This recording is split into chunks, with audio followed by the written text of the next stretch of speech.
Bonjour et Boker Tov, Shavua Tov. Nous allons étudier aujourd'hui le Rishon, première montée de Parashat Be'alotra, dans le cadre du Bet Midrash Hillel, Bet Midrash fondé à la mémoire du Rav Hillel Pevzner Zichrono Livracha. Notre étude commence au Perek Ret, 8e chapitre du livre de Bamidbar, Pasuk Aleph. Nous savons que la Torah n'a pas d'ordre chronologique, c'est-à-dire que lorsque des événements sont racontés, il se peut que ces événements ont eu lieu sensiblement avant ou après l'ordre du récit. Ici, ce qui saute aux yeux, c'est le fait que la Torah a choisi de juxtaposer ce que nous allons maintenant développer, c'est-à-dire l'allumage de la Ménorah par Aaron, avec le fait que nous avons étudié à la fin de la semaine dernière dans Parashat Nasso, les offrandes des Nessi. Rashi reviendra là-dessus, mais maintenant, voyons le texte. Pasuk Alev Vaidaber Hashem el Moshe. Hashem a parlé à Moshe les morts en disant. Pasuk Bet Daber el Aaron. Parle à Aaron. Ve'amarta elav et tu lui diras. Be'alotecha et anerot. Lorsque tu vas faire allumer les nerot. Alors, Be'alotecha, on pourrait traduire plutôt lorsque tu vas monter, ou bien faire monter plutôt les nerot. On verra pourquoi. Alors qu'on aurait pu se contenter d'un terme beaucoup plus général pour dire allumage, on a employé le mot be'alotecha, ça veut dire lorsque tu feras monter. Alors à ce moment-là, lorsque donc tu allumeras les nérotes de la Ménorah, elles moulent face pene à Ménorah, de la face de la Ménorah, yahiru, shivat, anerot, brilleront les 7 bougies. Donc déjà Rashi va s'intéresser au mot be'alotra. Rashi be'alotra, lama nismecha. Pourquoi a été mis côte à côte Parashat HaMenorah, la paracha qui concerne l'allumage des nérotes de la Ménorah, les Parashat Anessim, à la paracha des princes de tribus qui ont offert 12 jours les offrandes, les filles Keshera Aaron, parce que lorsque Aaron a vu Chanoukat Anessim, l'inauguration par les princes, en amenant chacun son tour pendant 12 jours leur korbanot, Chalsha Asdaato. Alors là, son esprit s'est affaibli. Ça veut dire qu'il a eu un moment où ça lui a fait de la peine. Chez Loaya Imaem Bachanouka, qu'il n'était pas avec eux pour cette inauguration. Il a eu véritablement de la peine de ne pas avoir suivi leur exemple. Lo'ou, ni lui, Velo Shifto, ni sa tribu. Amar Lo Akadosh Baruch Hu lui a dit Chayecha, sur ta vie, ça veut dire je te promets, Shelcha Gdola Mishelaem. La tienne, ça veut dire ta mitzvah, celle de la Ménorah, elle est plus grande que la leur. Shata madli kometivet anerot, car c'est toi qui vas allumer et préparer les nerot. C'est l'allumage de la Ménorah, quelque chose qui revient chaque soir, chaque matin, d'abord pour l'allumer, pour la préparer, et donc ceci est quelque part une offrande éternelle, puisqu'elle revient quotidiennement. Maintenant, Rashi revient sur le terme Be'alotecha et Anerot. Alors, pourquoi Be'alotecha? On aurait pu dire Behadlikecha, lorsque tu vas allumer. Al-Shem, c'est sur le fait, She'alav, que la flamme, Olé, monte, Katouv, Behadlakatam. C'est pour ça que, au moment où on nous parle de leur allumage, on écrit la Shon Aliyah. Quelque chose qui veut dire monter, parce que la flamme monte. Chez Tsarich le'adlik, car il devait allumer, laisser le feu sur la mèche, ad chete shal evet ola me'elea, jusqu'à que la flamme monte d'elle-même. C'est-à-dire qu'il ne pouvait pas passer à l'allumage d'une autre mèche tant qu'il n'était pas sûr que le feu a pris. Ça, c'est la première explication de Be'alotecha, ça veut dire lorsque tu feras monter la flamme. Ve'od, et encore une autre explication, d'Arshur Abotenu Mikan, nos Chachamim m'ont expliqué que d'ici, on peut apprendre, chez Ma'ala Aïtalifna Ménorah, qui avait une espèce de petite marche. C'est souvent, on parle souvent de 3 marches, ou d'après certains, c'était une espèce de pierre qui était posée devant la Ménorah, chez Aléa à Kohen Omed, sur lequel le Kohen se tenait, ou métive, et il préparait les nérotes et les allumait, donc un petit peu en hauteur. C'est ça qu'on dit Be'alotra, c'est lorsque toi tu vas monter. El moule pene à Ménorah, leur face à la face de la Ménorah. El moule, c'était en direction Ner Haemtsaï, de la bougie du milieu. chez Eno Bekani, que cette branche principale ne se trouve pas dans les branches qui allaient sur les côtés, et la Begouf chez le Menorah, mais dans la Menorah elle-même. Donc, c'est-à-dire que c'était mis de façon à ce que les mèches allaient vers le centre de la Menorah, vers la branche centrale. Yahiru Shivata Nerot. Pourquoi Shivata Nerot? Pourquoi ici on nous parle que les 7 bougies, les 7 lumières éclairées vers le centre de la Menorah, il n'y en a que 6 qui sont vers le centre. Shisha, Rachid nous dit 6, Shal Sheshet Akanim sur les 6 branches, Shlosha Mizrachiim, Ponim les Moulaim Tsaï, les 3 qui étaient à l'est, les mèches étaient mises de manière à ce que ça allait vers la branche du milieu. Ptilot Shebaem, et aussi on parle des mèches qui se trouvaient, Vechen, et ainsi Shlosha Ma'arivim, les 3 qui se trouvaient à l'ouest, Raché Hapetilot, les bouts de mèche, les Moulaim Tsaï, allaient vers celle du milieu. Velama, pourquoi c'était ainsi? Kedé chez l'Oyombrou, comme ça ils ne vont pas dire les Ora ou Tsarir, Dieu a besoin de cette lumière. Il est quand même ici important de ramener le Ramban, le Nachmanide, qui dit pourquoi la consolation d'Aaron d'avoir manqué, entre guillemets, le Chanukah Tamizbeach se fait d'Afka par la Menorah. Aaron HaKohen faisait plein d'autres choses. On aurait pu très bien dire, par exemple, qu'il rentre dans le Kodesh HaKodashim, dans le Saint des Saints, une fois par an. Donc, mis à part le côté régulier de l'allumage de la Menorah, le Ramban Nachmanide joue sur le mot Chanukah. Il dit, c'est vrai que tu n'étais pas à cette inauguration, mais tu seras à une autre inauguration. Et c'est ici, d'après lui, une allusion à Chanukah, la fête que l'on connaît bien, qui est finalement la réinauguration du Beth Amikdash à l'époque des Hashmonaïm.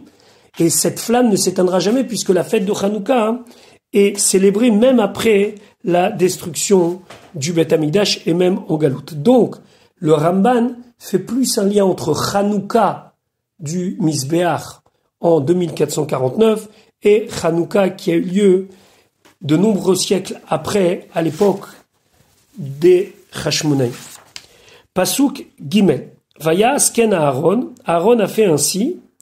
El moule vers en face Pene Menorah de la face de la Menorah, c'est-à-dire de la bougie du centre, et Aïla Neroter, il a fait donc monter, il a allumé ses flammes, Kacher Tziva Hashem et Moshe, comme Hashem avait ordonné à Moshe. Rachid expliquait Vayasken Aaron, la guide Shifro, c'est pour dire sa qualité, chez la Aaron de Aaron, chez l'Oshina, qu'il n'a pas changé par rapport à l'ordre qui lui a été donné. Le Ramban explique différemment de Rachid, il dit que tant que Aaron était vivant, c'est lui-même qui quotidiennement allumait la Menorah, même si il aurait pu donner ceci même à ses enfants, comme on voit au moment où il en a reçu l'ordre, mais lui, il était zariz, il était empressé dans la mitzvah, et donc, la Torah vient nous dire, Vayasken Aaron, Aaron, il a fait comme ça quotidiennement, nous dit le Ramban, pour montrer combien il était attaché à cette mitzvah. La Torah revient maintenant sur la fabrication de cette fameuse menorah. Pasuk Dalet, Vézé, et ceci est Maaseh à Menorah. Donc, la fabrication de la menorah, c'est comme ça qu'elle a été faite. On ne va pas nous raconter ici exactement tous les détails, puisque ceci a déjà été évoqué dans les parachiotes de Trouma, Tetzavé, Vayakel, Pikoudé, mais c'est juste un petit rappel. Donc, Vézé, Maaseh à Menorah, voici donc comment la menorah a été fabriquée. Miksha Zahav, donc elle était fabriquée d'un bloc d'or qui a été frappé, Ad Yecha, soit sa branche principale, Ad Picha, ou que ce soit les petits détails qui étaient ciselés en forme de fleurs, Mikshai, elle était battue, elle était frappée. C'est-à-dire que ça a été travaillé avec un marteau de manière à travailler l'or jusqu'à que cette menorah a été formée. Kamaré, comme ce qui a été montré, donc comme un petit peu le plan, Asher Era Hashem, que Hashem a montré et Moshe à Moshe sur le Har Sinaï, Ken Asa et Amenora, ainsi il a fait la Menorah. Rashi, Vezé Maase Amenora. Le mot Vezé montre quelque chose que ça lui a été montré de manière presque palpable. Par exemple, dans les lois de Kashrut, lorsque Moshe Rabbeinu, plus tard dans Parashat Re'eh, il dit ça vous mangez, ça vous allez pas manger. Là-bas aussi, il y a le terme Etze Tochelu, ceci vous allez manger. Et il le montrait, ça veut dire que chaque animal, il montrait au Bnei Israël. Donc, le Vezé Maase Amenora, le Zé ici, veut comme nous appuyer qu'il a vu la chose concrètement. Alors Rachid dit, de là on apprend, chez Er'aou Akadosh Baruch Hu be'etzba, Dieu lui a montré avec le doigt, les filles chez Nitka Shaba, car ça lui était difficile de comprendre la fabrication de la menorah. L'écart, Nehemar, c'est pour cela que c'est marqué Vezé. Vezé, ça veut dire ceci est. On a déjà vu dans le livre de Shemot, où la Torah disait Ureva ase betavnita masher atam orebar, fais comme le plan qui t'a été montré dans la montagne. Donc le Vezé ici, ça désigne quelque chose qu'il a vu clairement. C'est vrai qu'il y a un autre Rashi qui dit que Moshe Rabbeinu, c'était tellement difficile malgré tout qu'Akadosh Baruch Hu lui a demandé de prendre le bloc d'or, de le mettre dans le feu, et c'est ressorti une menorah. Mais là, ici, Rashi nous parle uniquement du fait que Dieu lui a montré concrètement la menorah. Miksha, ça veut dire battu, battus belaz. La shon, c'est le langage qui est employé dans Daniel, da lena nakshan. Ce pasouk parle de Balthazar, le roi de Babel, que lorsqu'on lui a prévenu et qu'il a compris que sa royauté va s'annuler, alors tout d'un coup, ses genoux se sont mis à trembler. Et donc ils se sont frappés l'un contre l'autre, c'est ce qu'il dit ici, da leda nokshan. Alors comment ça s'est passé? À Esset, il y avait un morceau chez le Kikar Zahavaita, d'un Kikar d'or, où Makish Bekournas, il frappait avec une espèce de marteau, Vechoter Bechachil, et il taillait avec une espèce de burin, les fachettes Evarea Ketikunam, pour faire sortir les différentes branches et les différentes choses qui composaient cette menorah. Velona Asit Evarim Evarim, et c'est pas qu'on a fait chaque membre, chaque partie à part, et qu'après on l'a rassemblé à l'idée Ribour. Non, tout était frappé du même bloc d'or. Ad Yecha Ad Picha, c'est quoi Yecha? Yihashida. Alors Yecha, d'après ce que Rachid dit, ça désigne pas la branche principale, mais ça désigne une espèce de boîte, chez Al Araglaim, qui était sur 3 pieds. Et celle-là, cette boîte-là, Chaloul Kederech Menorot Kesef Shelishne Asarim, elle était creuse comme les Menorot, comme les candélabres qu'on trouve chez les Asarim devant les princes. Et donc d'après lui, celle-là aussi, elle a été taillée, battue dans le bloc. Ad Yecha Ad Picha, Klomar, c'est-à-dire Goufa Shel Menorah Kula, le corps même de la menorah entière, Vechol Atalouba, et tout ce qui dépendait d'elle. Ça veut dire Ad Yecha, Yecha Sheuever Gadol, c'était un membre entre guillemets important, un morceau important, Ad Picha, jusqu'à les petites fleurs, chez Uma c'est Dak, que c'est quelque chose de très fin, Sheba qui se trouvait dans la menorah, Akol, Miksha, tout était battu. Vederech Ad, et ici le mot Ad, les Shamesh Belachonze, des fois le jusqu'à peut être utilisé dans ce contexte-là, que les mots comme c'est marqué dans le livre de Shoftim, Migadish ve'ad kama ve'ad keren zait. Ici, c'est un passou qui fait référence à Shimshon, que Shimshon a brûlé les champs des Pélishtim, des Philistins, hen gadish, hen kama, hen keren zait. C'est comme si c'était marqué soit que la récolte qui était sur pied ou que ça soit leur vigne. Et le mot hen n'est pas ici dit hen, mais c'est marqué ve'ad, jusqu'à. Donc, jusqu'à, ça veut dire soit cela, ou soit cela. Kamare Asher Era, Katavnit, comme le plan Asher Eraou, que Akadosh Baruch Hu a montré à Moshe Rabbeinu Bahar dans la montagne, Comme chez Neymar, comme c'est marqué, regarde, vois et fais comme leur plan. Kenasa est menorah, s'il a fait la menorah, mais qui a fait cette menorah? Alors Rashi donne une première explication, il dit Misha Asa, celui qui l'a fait, ça veut dire la personne qui avait été chargée de la faire. Maintenant, au Midrash Haggadah, il y a un Midrash Haggadah qui dit Aliédé Akadosh Baruch Hu Naasit, c'est Akadosh Baruch Hu lui-même qui l'a faite, mais elle est d'elle-même.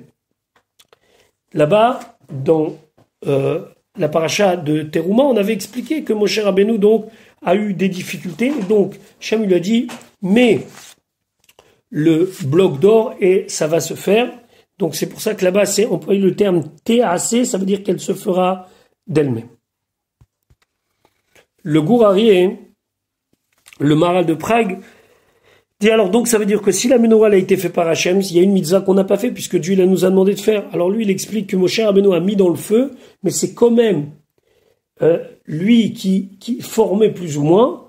Ça veut dire que le Maral il dit que Akadosh Baruch Hu il a terminé par le travail de Moshe Rabbeinu, mais même si c'est lui principalement qui l'a fait. Donc c'est pas qu'on n'a pas fait du tout, mais c'est que on a fait avec l'aide d'Akadosh Baruch Hu parce que pour Moshe Rabbeinu c'était trop compliqué. Nous allons maintenant changer de sujet. Nous allons parler de la purification des Lévim. Le jour où le Mishkan a été inauguré, Akadosh Baruch Hu a donné Shmona Parashiot, c'est-à-dire 8 paragraphes, 8 mitzvot, en tout cas 8 sujets qui ont été évoqués ce jour-là. C'était Rosh Chodesh Nissan, 2449. Le lendemain, nous avons brûlé la para Adouma. Le troisième jour, c'était la première fois qu'on a aspergé les Lévim avec donc la cendre de para Adouma mélangée avec de l'eau, etc., etc. Et le septième jour, ils se sont entièrement rasés. C'est ce que nous allons maintenant voir. Pasuk he vaidaber Hashem el Moshe. Hashem il a parlé à Moshe les morts en disant Pasuk vav kach et alvihim, prends les Lévim. Alors prendre, il n'est pas question de les prendre de force, c'est de les prendre par la parole en les encourageant. Mitor Béné Israël parmi les Béné Israël, c'est-à-dire qu'ils étaient mis à part. Et le Rachaim dit qu'à partir de là, ils avaient un campement qui s'appelle le Machane Lévia, Vetiach Taotam, et tu vas les purifier. Kach et alvim Rashi, Kachem bidvarim, prends-les par la parole, en leur disant, de point ouvrir les guillemets, Ashrechem, soyez heureux, Shetisku Liot, Shamashim Lamakom, que vous avez le mérite d'être les serviteurs de Dieu. Pasuk Zain, Vechota Selaim, et ainsi tu leur feras les Taharam pour les purifier. À cause de quoi? À cause des Tmemet, de ceux qui étaient impurs à cause d'un contact avec un mort. Hazé Alehem, donc tu vas asperger sur eux Mechatat. Alors Mechatat, ça désigne la cendre de Paradouma qui est mélangée avec de l'eau de source, etc., etc. Mechatat, c'est de l'eau d'expiation. Donc c'est pas de l'eau de faute, mais de l'eau d'expiation. Puis, ils vont faire passer le rasoir. Ça veut dire qu'ils vont complètement se raser le septième jour. Alcool Bessaram sur tout leur corps. C'est-à-dire qu'ils devaient complètement se retrouver dans le même état qu'un enfant à sa naissance, c'est-à-dire sans aucun poil. Et le Ibn Ezra et le Rabbeinu Bechai expliquent que c'était même valable pour les péotes, même valable pour la barbe. Vechibessu Vigdehem, puis ils vont laver leurs habits, c'est-à-dire les tremper dans l'eau du mikvé, Vehi Teharu, et ils vont eux-mêmes se purifier, c'est-à-dire eux-mêmes se tremper.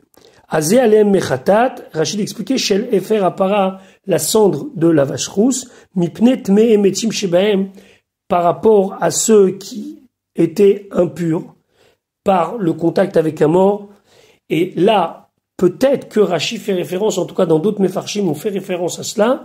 On se rappelle qu'au moment de la faute du veau d'or, alors Moshe Rabbeinu a dit « Mil Hashem Elai » celui qui est avec Dieu, qu'il me rejoigne. Et les Léviim ont rejoint Moshe Rabbeinu, et c'est les Léviim qui ont puni les 5000 personnes qui ont été tuées au moment du veau d'or. Alors seulement dire pour tous les Léviim qu'ils étaient Tamémet, c'est un petit peu compliqué. En partie oui, mais après il y avait des interactions entre eux, donc peut-être qu'il y en avait parmi eux qui étaient Tmémet, donc il leur fallait faire l'expiation par et faire appara par la cendre de paradouma. Vevi ou tahar, et donc ils vont faire passer le rasoir.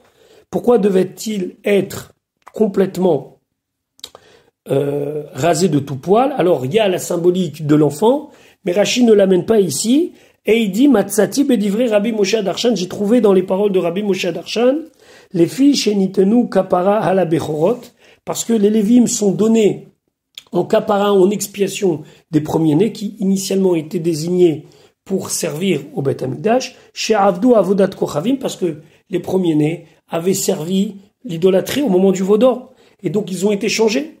Et l'idolâtrie, Vei Kerouya Zivremetim, elle a appelé des sacrifices de mort. Très bien.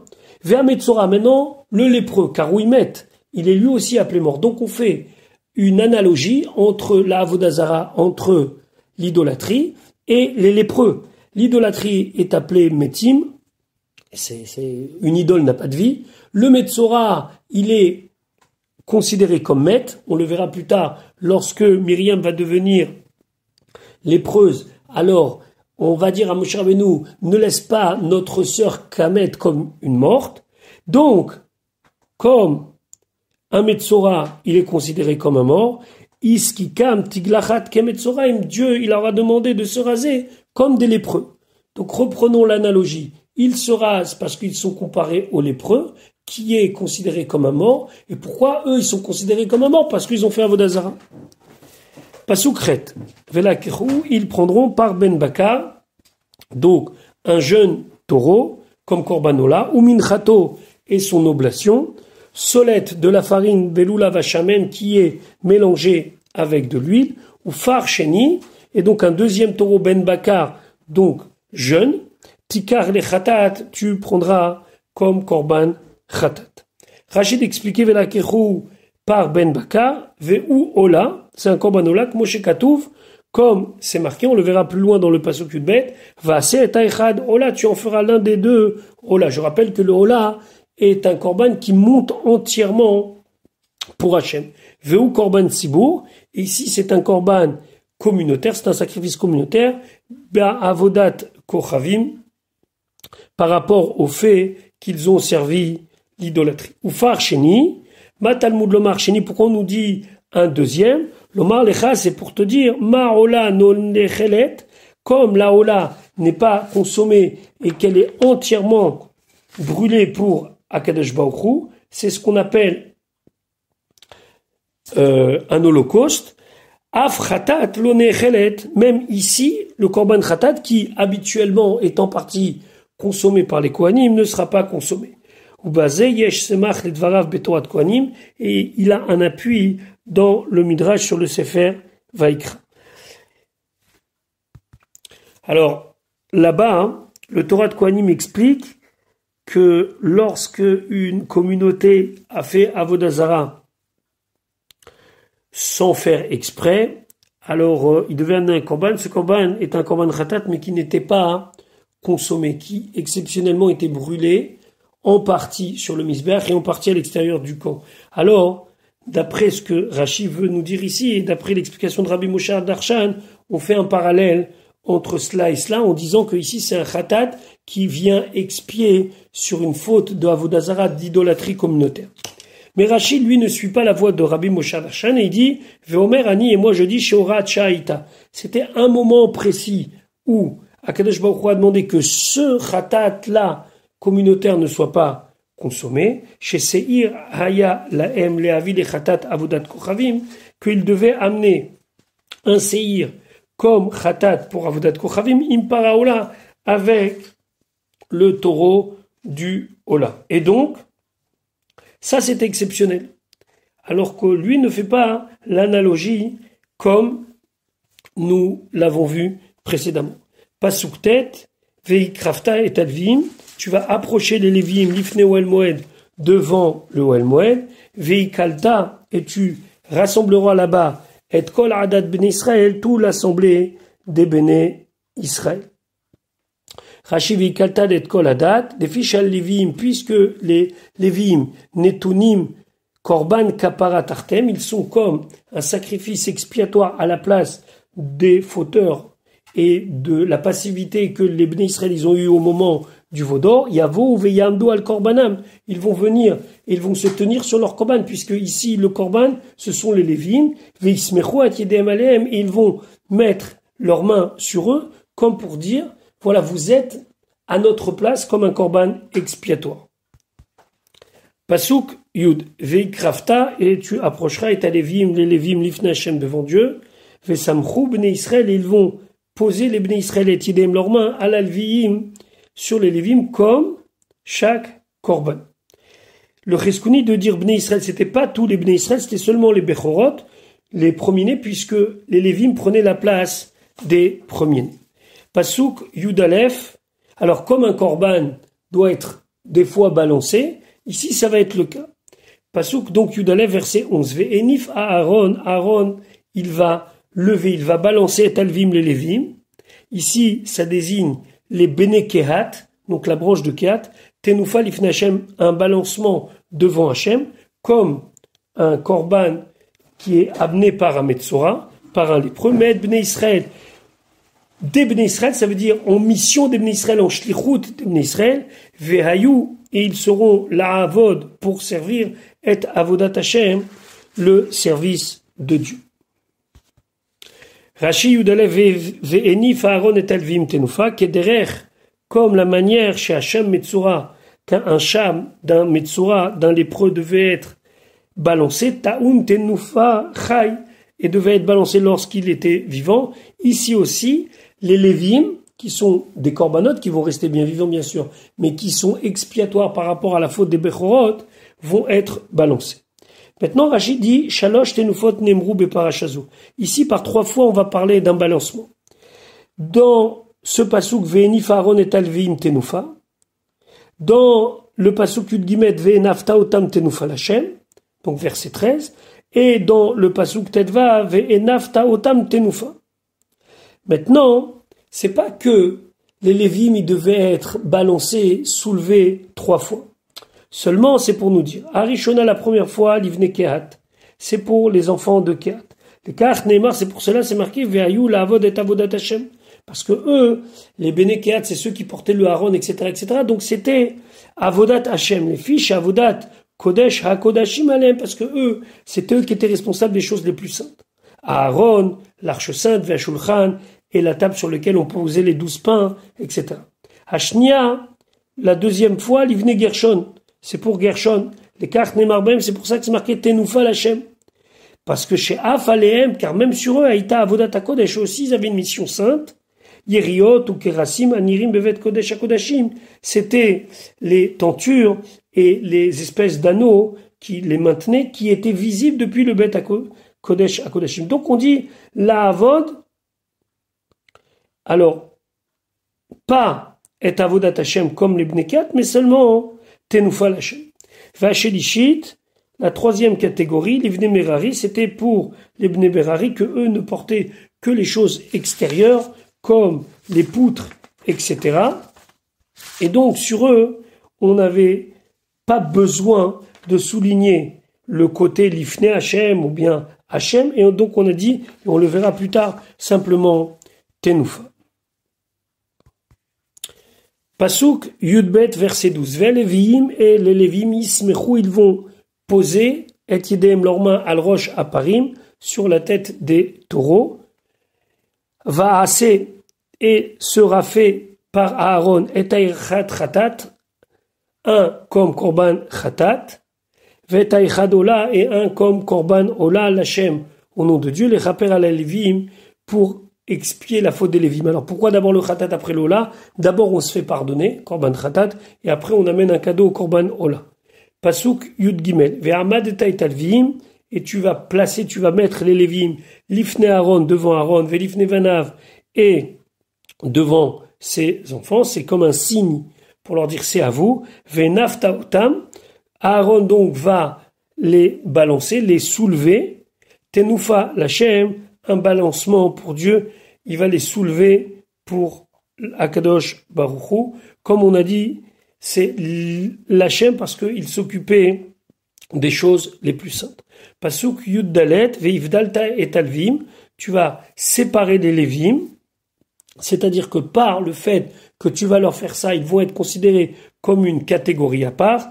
Mitor Béné Israël, parmi les Béné Israël, Vehayuli Alvim, et les Lévim seront pour moi, c'est-à-dire seront mes serviteurs.